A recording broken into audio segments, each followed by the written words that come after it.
بسم اللہ الرحمن الرحیم۔ سائم ہومیوپیتھک انفرٹیلٹی کلینک سے آپ کی خدمت میں حاضر ہوں۔ آج کا جو ہمارا ٹاپک ہے وہ بھی روزمرہ کی پریکٹس کا ایک خاص حصہ ہے، اور آج کا ٹاپک ہے کان کا درد ہونا۔ اس کو ایئر ایک بھی کہتے ہیں اور ٹلجیا بھی کہتے ہیں۔ کان کا جو درد ہوتا ہے یہ ایک بہت بڑا مسئلہ ہوتا ہے۔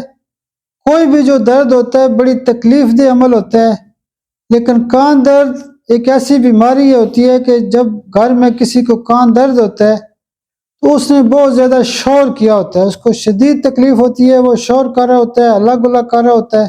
کان درد کی جو بڑی قسم کی وجوہات ہوتی ہیں، ایک تو کان کے اندر سوجن ہو سکتی ہے، انفلامیشن ہو سکتی ہے، کان کے اندر جو ٹیوب ہوتی ہے وہ بلاک ہو سکتی ہے، اس کے علاوہ دانتوں کے اندر سوجن ہو سکتی ہے، گلے کے اندر سوجن ہو سکتی ہے، اس کے علاوہ کوئی بیکٹیریا کا مسئلہ ہو سکتا ہے، کانوں کے اندر پانی جا سکتا ہے، شیمپو جا سکتا ہے، صابن جا سکتا ہے، کانوں کے اندر کوئی پھوڑا یا پھنسی نکل سکتی ہے، اس کے علاوہ کان کا جو سوراخ ہوتا ہے وہ بند ہو سکتا ہے، کان کے اندر سوراخ ہو سکتا ہے۔ تو بہت سارے مسائل ہیں کہ کان کا جو درد ہوتا ہے وہ اچانک پیدا ہو سکتا ہے۔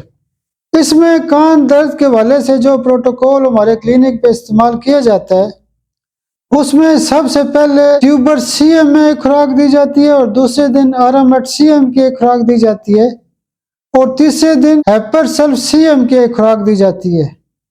اگر کیس ایکیوٹ ہے، زیادہ درد ہے، تو اس کو آپ آدھے گھنٹے بعد بھی دے سکتے ہیں، اور جو دوائیاں آپ صبح دوپہر شام یا گھنٹے گھنٹے کے وقفے سے استعمال کر سکتے ہیں، اس میں سب سے پہلے بیلاڈونا 200 دیتے ہیں، اور دن کی دوائی کے اندر کیمومیلا 200 دیتے ہیں، اور رات کی دوائی کے اندر پلساٹیلا 200 پاور میں استعمال کر سکتے ہیں۔